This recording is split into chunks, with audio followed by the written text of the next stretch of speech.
Welcome to this podcast from Geopolitical Futures. I'm Christian Smith. In his best-selling book, The Next 100 Years, Geopolitical Futures chairman and founder George Friedman forecast the rise of Turkey as the major power in the Middle East. With much of the world's attention currently focused on events in Ukraine, Gaza, Syria, and elsewhere, Turkey has remained somewhat under the radar recently. But it has been making moves, particularly as a result of significant geopolitical advantages, thanks to a weakened Iran, a distracted Israel, and a bogged-down Russia. Yet Turkey has also been facing an acute economic crisis in recent years, while its military, although the second largest in NATO, is still far from the complete package. Meanwhile, Saudi Arabia's rise sees a rival on the other side of the region to challenge potential Turkish dominance. So today on the podcast, we take a look at whether Turkey really is on course to become the region's leading power this century.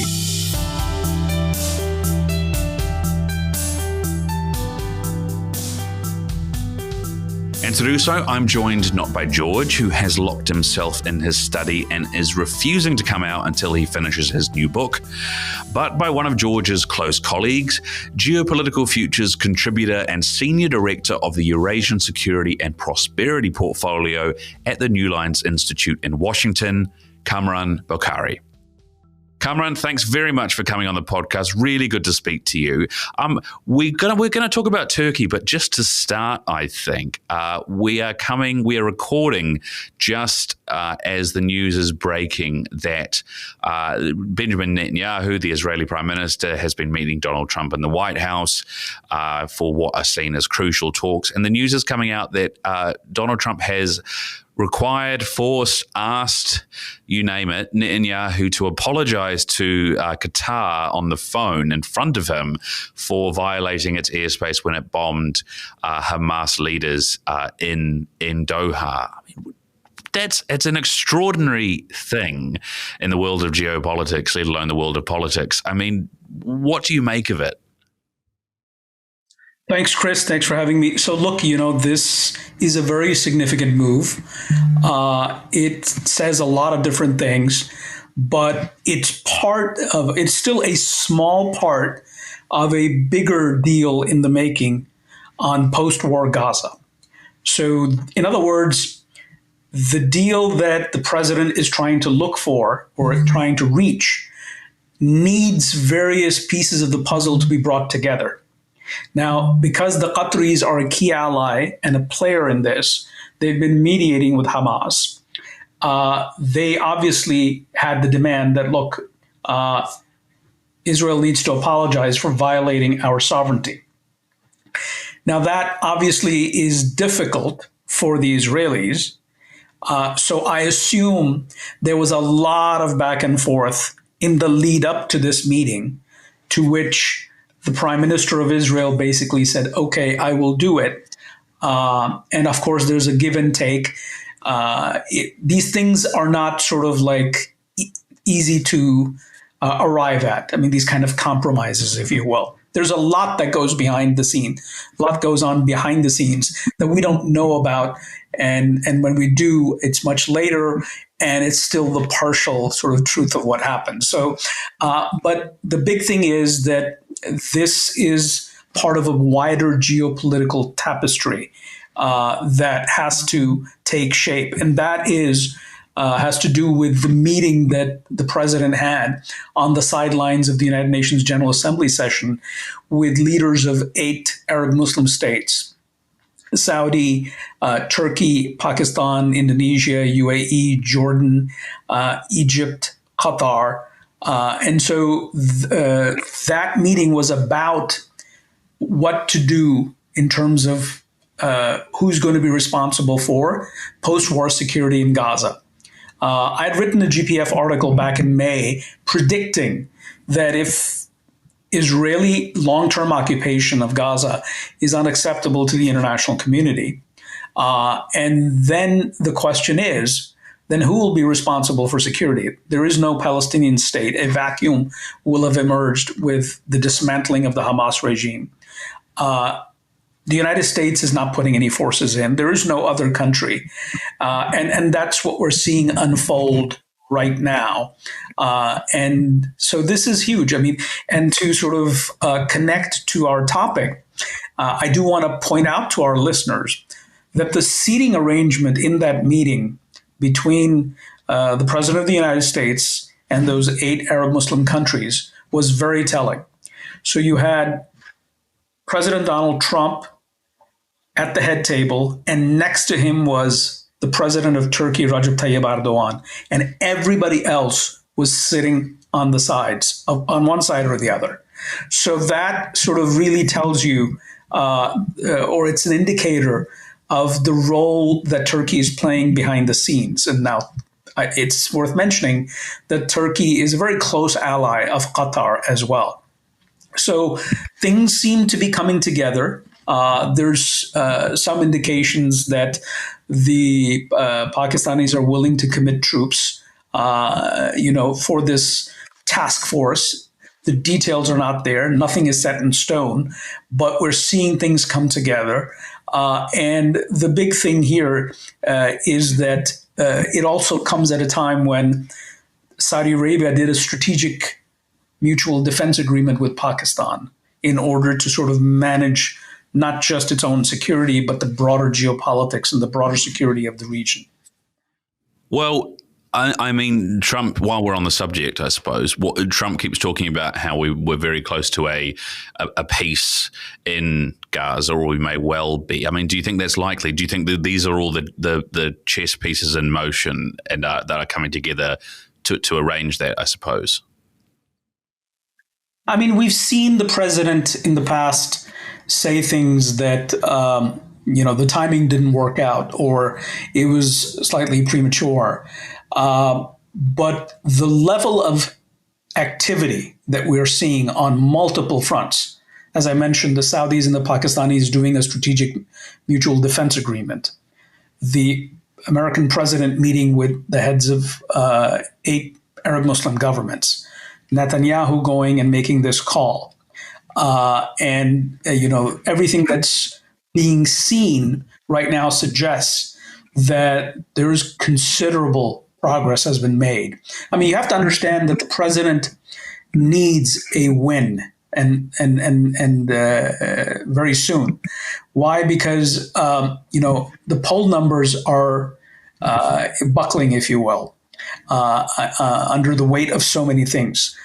Ukraine hasn't worked out. In fact, it looks like we're going in the opposite direction. China is operating at a cadence of its own. There's nothing rushing there. It's a separate conversation that the Americans are having with the Chinese. And, you don't see anything else. Iran is not budging. So he needs a win somewhere. And it seems like this is materializing. I don't want to get ahead of myself, but it's looking promising. To what extent and when will all of this come together? It's really not clear. Well, look, let's have a look at Turkey now. As you suggested, Qatar is a very close ally of Turkey. Recep Tayyip Erdogan was, of course, visiting Trump very recently, had this meeting of the leaders of Middle Eastern countries. I mean, to take it back, I suppose, George forecast in the next 100 years that Turkey would emerge as a great power, the great power, perhaps, in the Middle East, and to an extent in the Balkans as well, in many ways reflecting the former Ottoman Empire, although not actually reforming it in any respect. But in large part, that was going to be because the US and Russia would reduce their presence there. I mean, do you think Turkey's on its way to becoming that great power? Is it already that great power? So these kind of things are difficult to sort of identify, when exactly does a country decline and when does it become a great power? So you can't sort of capture that moment. So my answer to you would be, I think it's already on its way. It's still in early stages, but look, it was bound to happen because if you think about first, let's look at the geography. It doesn't matter who controls what we used to call Asia Minor or the Anatolian Plateau or this land bridge between Asia and Europe that we now call the Republic of Turkey. You can go all the way back to Byzantium, and you can see, how Byzantium, the Eastern Roman Empire, was a major power. It was only replaced by the Ottoman Empire. It's a strategic location with the Black Sea to the north, the Mediterranean to the southwest, the Middle East to the south and southeast. You have the Caucasus to the east, and you have Russia to the north, and Eastern Europe and the broader European continent to the west. So any regime or nation that occupies this piece of geopolitical real estate is in an advantageous position to project power. Now, that geography doesn't necessarily mean you'll be successful. There were lots of regimes that came by. I mean, just prior to the Ottomans, you had two different Seljuk Turkic sultanates that were very large, but they didn't have a whole lot of success for a variety of reasons. So we can't just say geography, but geography forms the basis. And then, it's based on regime. And if you look at modern day Turkey, the Republic of Turkey, for the longest time, it was, since the collapse of the Ottoman Empire, the founding of the Republic of Turkey, and post-World War II, its joining of NATO, it was part of the Western Alliance against the Soviet Union. The Cold War logic dictated you couldn't go north because that was Soviet territory. And the Turkish Republic that replaced the Ottoman Empire did not want to play in the Middle East because it saw the Middle East as sapping its energies. And the nationalist movement led by Mustafa Kemal Atatürk, he and his associates looked at that whole venture into the Middle East as detrimental to Turkey's interests. So they didn't go into the Middle East. They were satisfied by being a major NATO ally, major member of NATO, and the, if you will, strategic environment was locked in place because of the Soviet Union and the Cold War logic. Now you fast forward, and you see the Soviet Union implode. And then all of a sudden, from the implosion of the Soviet Union, you have a fellow Turkic state called Azerbaijan emerge as a sovereign entity. You have fellow Turkic states further east of the Caspian, the five stands, or four of them. The fifth, Tajikistan, is a Persianate country, emerge from that. That slowly opens up opportunities. The coming to power of President Erdogan, who sees the Middle East in a special way, unlike his predecessors, and then of course the weakening of Europe. The EU sort of floundering, and also opens up opportunities. And so you have this situation, and then you fast forward to 2011, the Arab Spring uprisings also provide for an opening for Turkey. But Turkey was blocked for the longest time in the Middle East by Iran, which is partly explains why the Turks were not successful. The other reason was that they were backing Islamist parties who were, the opposition to the Arab regimes during the Arab Spring uprising. And they were not successful. The Muslim Brotherhood style organizations in Egypt and Tunisia and elsewhere.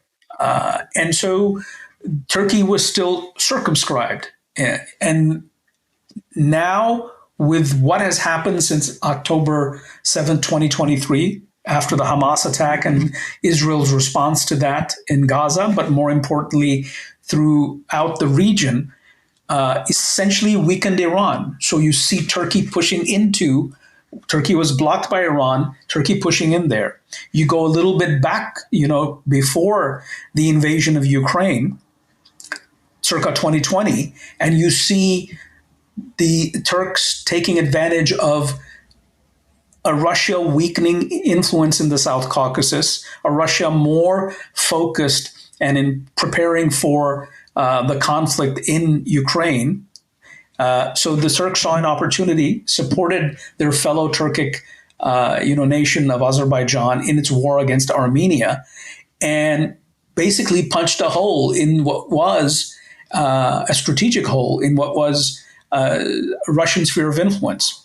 That also sort of put them right between Russia and Iran. So you're pressuring Iran from the northern flank, and now you're pressuring Iran from Syria.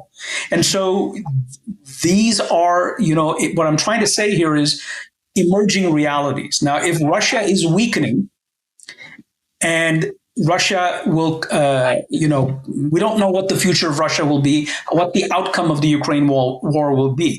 But Russia is not what it used to be. So the Turks are looking at that and saying, okay, yeah, we have a relationship with the Russians on technology, on arms purchases, on energy, et cetera, but we will take advantage of this opening that is being presented to us. So you see the similar openings in Europe with the United States retrenching, and before that, the EU sort of metamorphing into something less coherent because of Brexit.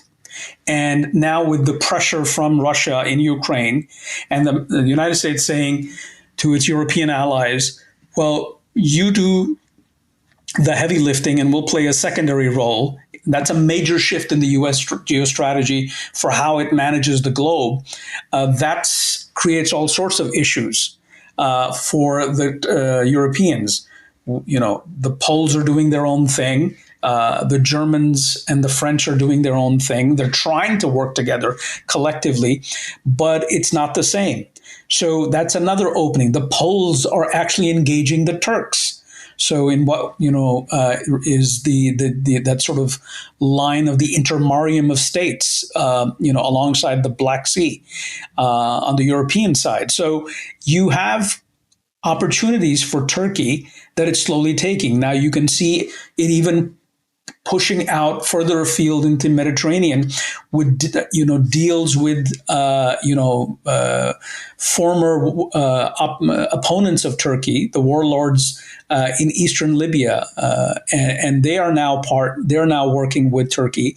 Turkey is, improving its relations with Egypt as part of a joint stealth fighter program that the Turks are leading, called the Khan Project. And so you see all of these pieces of the puzzle, and you say, okay, this is Turkey expanding its influence in the region. And now with the new regime in Syria, it's also going to be shaping the Levant. So you have all these pieces up in the air. Enjoying the show? Take a moment to follow and rate us on your preferred podcast platform. For video versions of the show and much, much more, subscribe on YouTube. And as always, you can find expert geopolitical analysis at geopoliticalfutures.com. And I mean, in many ways, it's a bit like Turkey's geography in the 20th century, in many respects, it was a strategic disadvantage because it was surrounded by either more powerful neighbors or by less coherent neighbors.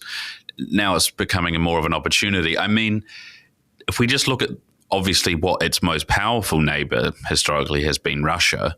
And of course, through the Ottoman period, or much part of it, it was Russia and Turkey, and the Ottomans were key adversaries. I mean, Russia's war in Ukraine is obviously bogging it down. It's showing its weakness. You mentioned there the South Caucasus. I mean, what opportunity does that give for Turkey? Is it even just a matter of that it's now the bigger player in the region, that people won't turn to Russia? So that's a great question, Chris. And I would answer it in the following way. I think opportunity is everywhere on a 360-degree angle for Turkey. In fact, I remember writing a piece on this for GPF a few years back. But the question is one of capability. And I think the capability, while Turkey is a major military power, it's a growing military power. It has its own defense industrial base that it's expanding. But it hasn't sort of engaged in kinetic power projection operations for a long time. So that part is still not there. But more importantly, there are constraints, serious constraints on the Turkish economy because of inflation, because of just the state of the Turkish economy, in the sense that it needs far more financial bandwidth to be able to do the kind of things that a great power does, and that needs some time. There were mistakes made in terms of interest rate decisions a few years ago that the government is trying now to rectify, and so I think that is a arrestor in Turkey's path. And so if your financial wherewithal is not there, so for example, if you look at what they're doing in Syria, they're tag teaming with Saudi. The Saudis do not have a military, but the Turks do.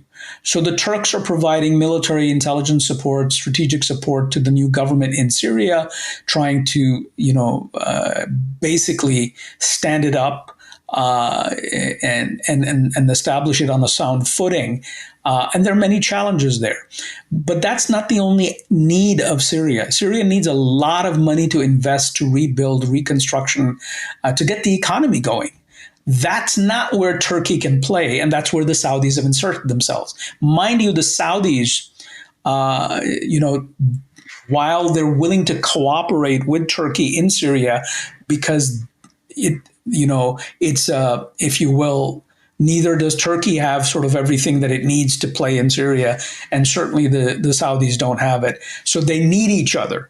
But all things being equal, the Saudis do not want the Arab world to be once again dominated by a disproportionate amount of Turkish influence. They're happy to see the Iranians weakened. That was a major threat to the Arab world. Iran, through its proxies, had made major ingresses into the Arab world. They're happy to see that weakened, but they don't want it to be replaced by Turkey. So they are trying to sort of contain Turkey within Syria. It's not going to be possible in the long run, just because of the variance in Turkish and Saudi capabilities. But for now, because the Turks need the Saudi cash and for their own purposes, in order to stabilize Syria, it's working for the Saudis. So this is just one example of that. The other thing is the economic relationship between Russia and Turkey. Russia, supplies a good chunk of Turkish natural gas, as much as 40 to 45% of its needs. And so Turkey needs an alternative for that in order to be able to push northwards. Look, when the Ottomans lost territory to the Russians, Tsarist Russia, they were not happy about it, but they couldn't do anything about it. Likewise, Russia is not going to take kindly to the Turks playing in their sphere. They're already very, very concerned about what has happened in the South Caucasus. So they want to limit it there, to Azerbaijan and Armenia. They don't want the Turks playing too much in Georgia. Forget about further north in the North Caucasus. They are not exactly thrilled at how the Turks are, on one hand have a relationship with Russia, but are also supporting the Ukrainians. And so, and there are two reasons why the Turks would be suspicious of, the Russians would be suspicious of the Turks. First, Turkey is, engaged in unilateral assertion. I mean, it's on a path towards great power status. But then Turkey is also part of the West, still part of NATO. So it's a double thing, a double problem from the Russian perspective. So I think that these complicated relations, likewise, I don't think that it's in the Turkish interest to rile up the Europeans by pushing into Europe. Now, they have created what is called the Balkans Peace Platform or some such organization. This was just a few months ago. Noticeably absent was Greece, and Greece and Turkey don't get along. It's no secret. And the Turkish expansion of influence in the Eastern Mediterranean with ties to Egypt, presence in Syria, growing influence in Libya, is worrying for the Greeks as well.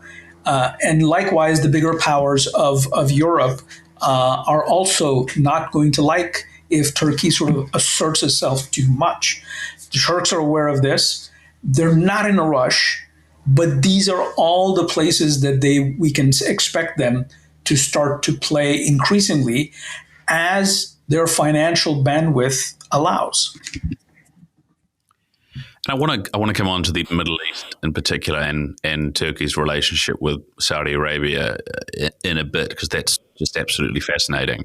But let's just look, and you mentioned Turkey's economy there.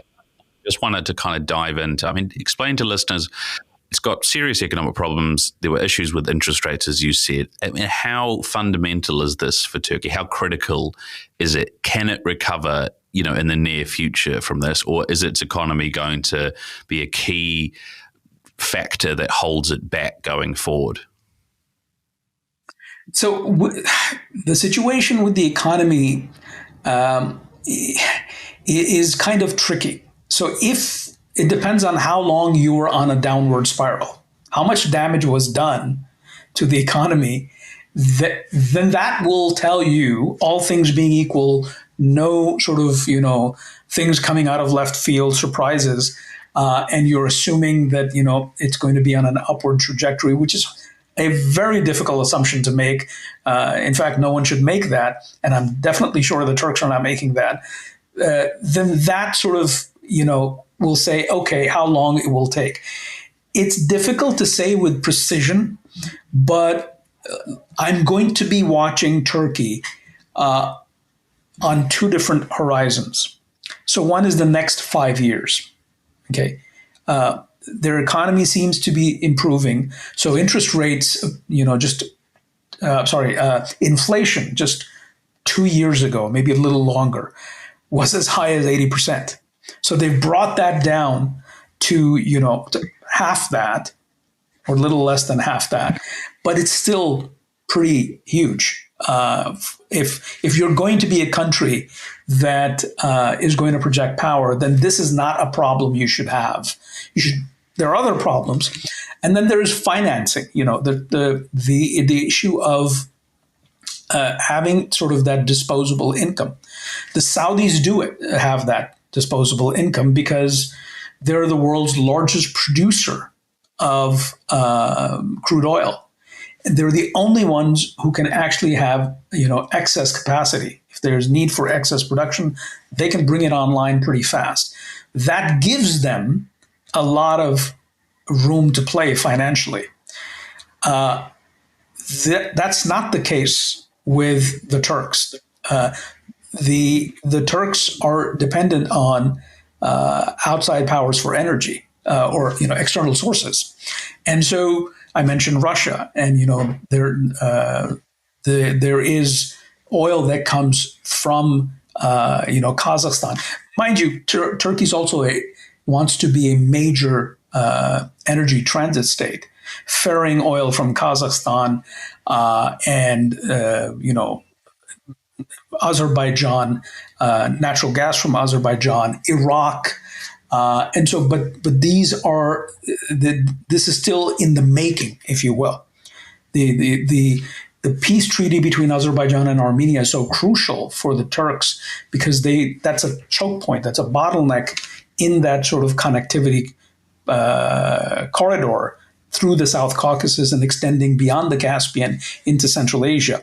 So this is something that is not going to turn around fast enough. So I'm looking at the next 5 years to see, how much improvement is made from the very bad situation that I just explained from a few years ago. It's only been a couple of years since they switched policy. They brought in a new central bank governor and I believe a new finance minister to sort of lead this effort and towards recovery, economic recovery. So I think that what we're looking at is at least in the next 5 years, and then it's all relative, as the Andrew Marshall, the former head of what used to be called the Office of Net Assessments.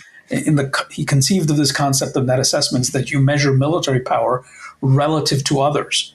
So I would apply that principle to the economic situation as well, that Turkey will rise or not. But then it's also a function of who else is rising at the same time in the strategic environment, or declining. Because if it declines, then there's relative opportunity. If it is rising, then and Turkey is rising, and another power is rising. So there isn't the net effect. So the bottom line isn't necessarily positive, or to the positive to the extent that is required for a country that aspires to be a great power. So I think it's on a slow path. This is a slow brew, if I had to put it. So the next 5 to 10 years are going to be very telling. There's a lot that needs to will unfold. We will know what Russia will look like, post-Ukraine war. We will know what the Middle East would look like.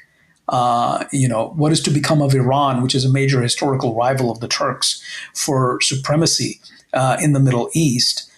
We have to see what happens to Eastern Europe and the European Union.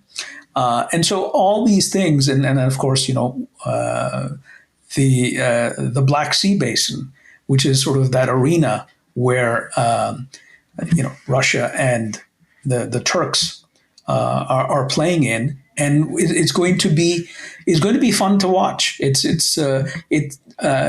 I don't have predictions, but I do have things that I'm going to be watching for regarding the economy, because it's such a tricky thing. I mean, then state of the global economy, determines everything else. So this is all sort of interconnected, and so it's hard to parse out and speak in isolation of what's to become of the Turkish economy. What are those signals that you're going to be watching?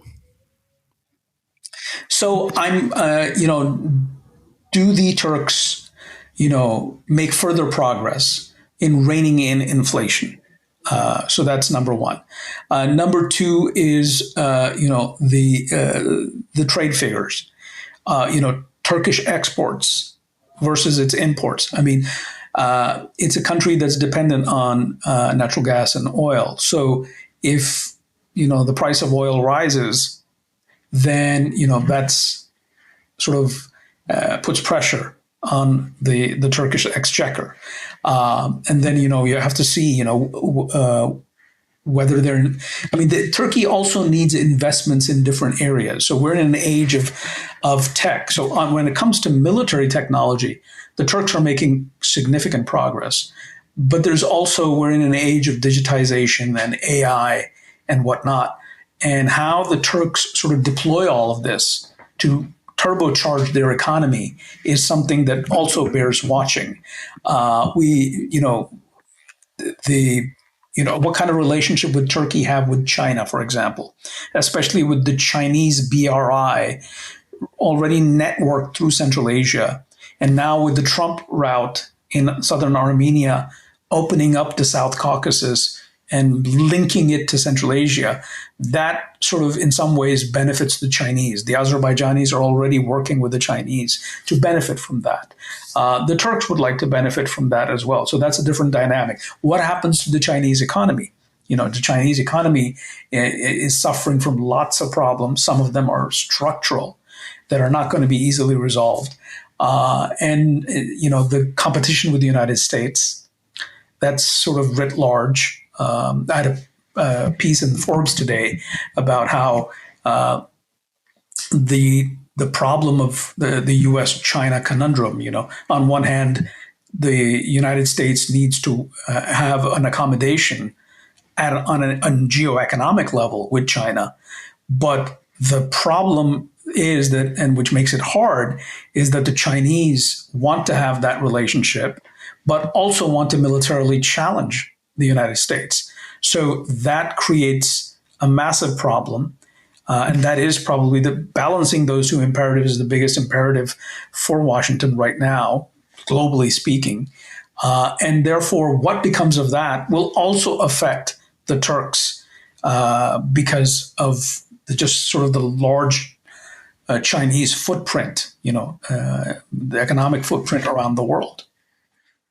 Just very quickly, Kamran, before we come on to the relationship with Saudi, last year Turkey made a deal with the Kurds, with whom it has had difficulties for many, many years, effective in many ways an internal civil war. I mean, do you think this is now settled? Is this something that Turkey can move on from and the Kurds can move on from? I don't think so. Look, it's a multi-decade insurgency. We haven't seen the insurgency in recent years. It died down, but separatism is still there.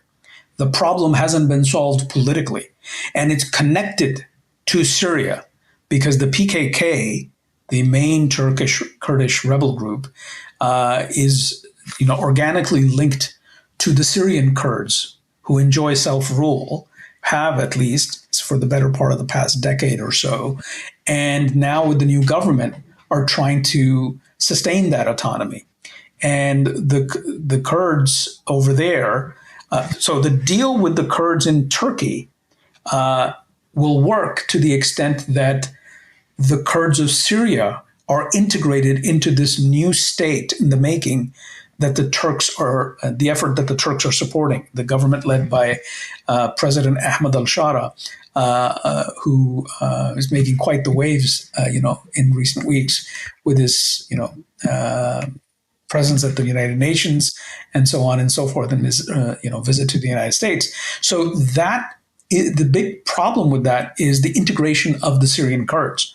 So if that does not happen, that creates problems for the Turks on their home front as well. So I think that it's something that will be a sticking point for quite some time. It's not going to be easily resolved. And that's another arrestor in the Turkish path when it comes to the Middle East. I mean, projecting power further afield, further south or east or even west, in the Middle East, requires first Syria to be, stitched together in a way where you have found a solution for the Kurds that does not threaten Turkish interests. So I think that will be something that they'll be working on and will constrain their ability to project power in the Middle East, because the first stop is Syria. I mean, the Turks don't have much influence even in Lebanon. The Saudis, the French, the Iranians have far more influence over there. So you can see how, while it's looking good for Turkey at a macro level, but when you drop altitude and look at sort of the details, there's a lot of work that needs to be done in Syria. I mean, in Syria, the Turks are trying to reach an understanding with the Israelis. The Israelis are stakeholders in a future Syria. You see the negotiations between the Netanyahu government and the Shara government in Damascus over a security agreement where it doesn't normalize relations, but at least there is an understanding of, okay, where Israeli troops are not, creating buffer zones well beyond the Golan Heights. And that's destabilizing. So it's not just the Kurds, it's also the future sort of understanding with Syria that whatever strategic plans that the Turks have are not a threat for Israel, and Israeli action does not undermine Turkish efforts to stabilize Syria. So there's a lot of work that needs to be done. That's really interesting. And let's come on to Saudi now. As you say, Turkey was fairly instrumental in the collapse of the Assad regime, but Saudi is now also particularly involved in the rebuilding of Syria, particularly through its money. I mean, in many ways, Saudi has the money and Turkey has sort of the heft. But in some ways, I mean, we've talked about this before, Kamran, on our podcast plus, which is for Geopolitical Futures Club members. If you want to go have a look at that and see if you want to subscribe to that. But we've talked about it in the sense that in many ways they would make very good bedfellows. You know, they're both Sunni Muslim countries. They're on the other side of the Middle East to each other, really. They are both anti-Iran, and they both have good relationships on the whole with the United States. Do you think a closer relationship between them in the future is possible, or do some of their historic disagreements, will that continue over the coming decades? Yeah, I mean, that's a great question, and yes, it's hard to get past history. So, in the case, I mean, if you think about it, the one problem from a Saudi point of view is that the Turks are Turks, not Arabs. So the ethnic difference. So yes, religiously they're both Sunni, but even if you sort of drop, into the details of there's a variance in the Sunni Islams that they both follow. And so there is that complication. We're going to just talk about religion, but the ethnic factor is huge. I mean, look, in 1744-45, the first Saudi state was established in open rebellion against the Ottoman Empire. And the Ottomans at the time were losing territory left and right, both to the Russians and the Europeans. And so they didn't have the bandwidth to respond to the Saudi, insurgency, if you will, or insurrection that led to them declaring themselves as independent of the king. I mean, part of the reason why that happened is because of geopolitics and geography. The Ottoman Empire, and this is true for its predecessor empires throughout the history of Islam, going all the way back to the Abbasid Empire, is that whichever empire controlled the Arabian Peninsula only controlled the west coast and the east coast, and that too not fully. So Yemen was always its own thing, and Oman and sort of was its own thing. It was because this interior of the country was, harsh desert terrain.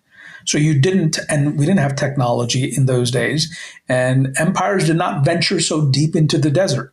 You set up shop on the coast, and that was it. And then you let local tribes sort it out, and clans, and that was sort of the order of things.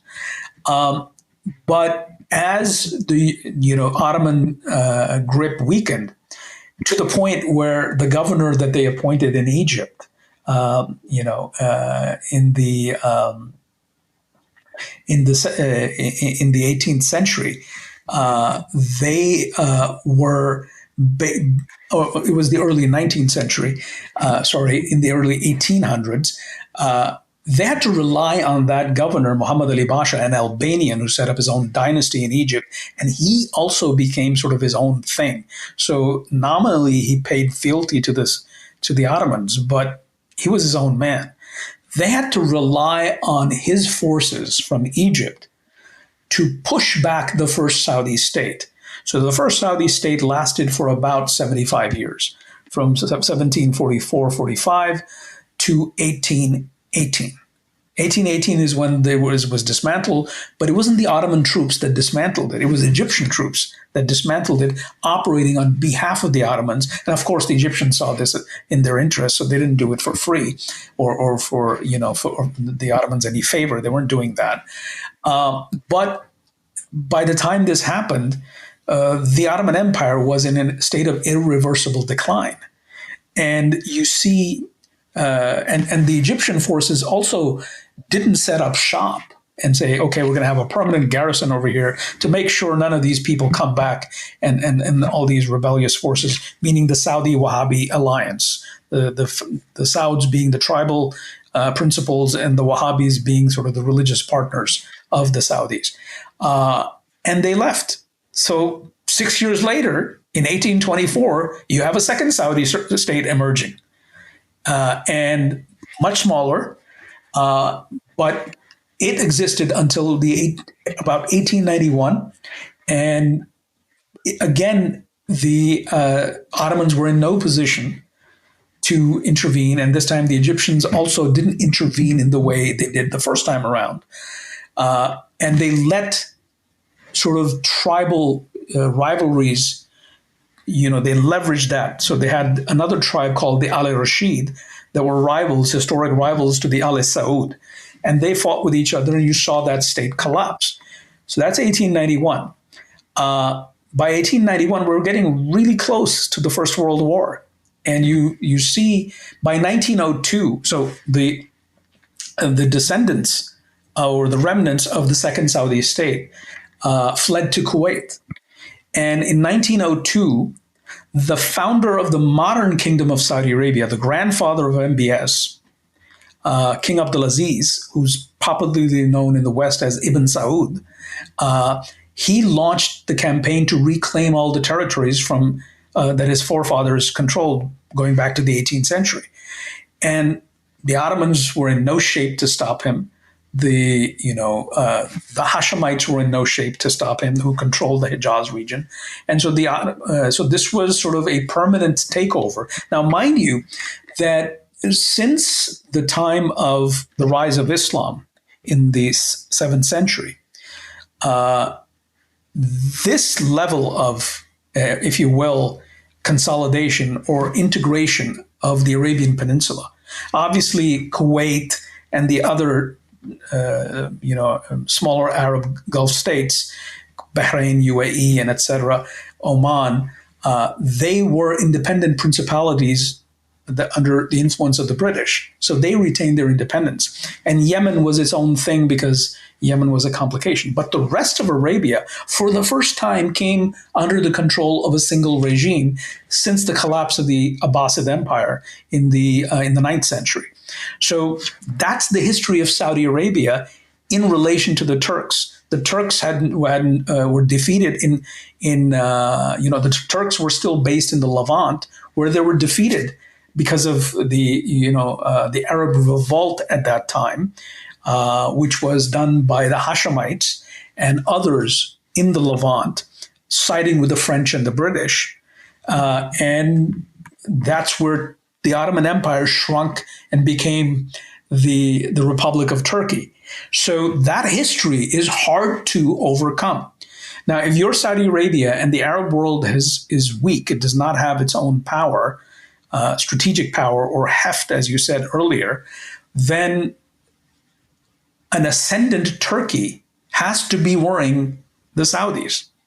So yes, there are all sorts of reasons to cooperate, but it's always that fear is always going to be there that, hey, we don't want to lose our own sovereignty.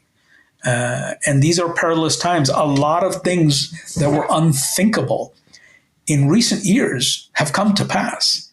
I mean, nobody thought, the United States would go bomb the Iranian nuclear facilities. Nobody thought that Israel would go and directly strike at Iran. Or for that matter, Qatar. So these are perilous times. The United States is retrenching. The world is unanchored. And this is really, really bothering the Saudis. This is why the Saudis have brought the Pakistanis into the mix, is that, hey, obviously we don't want to fight with the Turks, but it sends a message to the Turks that, if you are thinking of expanding your wings in our region, well, think again. We have our Pakistanis here. So it's complicated because the Pakistanis are also close allies of the Turks. So it makes it even more complicated. But that's sort of the landscape, and I think that's what we're going to look at. I mean, we're going to have Israel, we're going to have Turkey, we're going to have Saudi, and Saudi is building a coalition. The first test will be whether they can stabilize Gaza or not, post-war Gaza, and then everything else follows from there. And Kamran, to finish, I suppose, I mean, as you say, it's an unknown time. Things are changing fast, and so the unthinkable, as you say, is sort of very thinkable now. But does that mean we're more likely to see the unthinkable of a closer Turkey and Saudi, do you think? Or is it more likely to mean that they're going to be more on their guard and they're going to be more got to trust each other perhaps less than they could otherwise? I think for the foreseeable future, that's actually a really good question because it sort of forces me to think. I think for the foreseeable future, Iran isn't going anywhere. My understanding is that the Iranians are in such a bad shape right now that they have no choice but to reach an accommodation with the United States. That will give them some respite. And it'll give them some time to revive themselves. Then Iran, the nature of the polity is changing. Khamenei is, 86. He won't be around for long. We're looking at regime evolution accelerating and a new type of a version 2.0 of the Islamic Republic emerging in years to come. So Iran is going to be there. On one hand, the Saudis don't like that. And the Pakistanis on their side helps with that as well. But it also sort of serves as a counterweight to the Turks. So the Saudis can sort of benefit from that. I don't know to what extent that they can actually play the Iranians off of the Turks. So there's that. Then there's Israel. Israel is also a major power. And Israel and Turkey have to sort out things amongst themselves. Israel is a counterweight from a Saudi point of view to the Turks. So this is a very complicated situation. I don't think that we're looking at easy answers. So there will be intense competition, but there will be cooperation. There will be sort of this quadrangular relationship involving the Saudis, the Israelis, the Iranians, and the Turks. So again, a fascinating time, awaits us in the years to come, and it will be interesting to pick it apart. Kamran Bokhari, thanks so much for coming on this podcast from Geopolitical Futures. Been great to have you on. Thank you, everyone out there, for listening as well. We'll be back again soon with another podcast. But until then, you take care. Hope you've enjoyed this, and goodbye.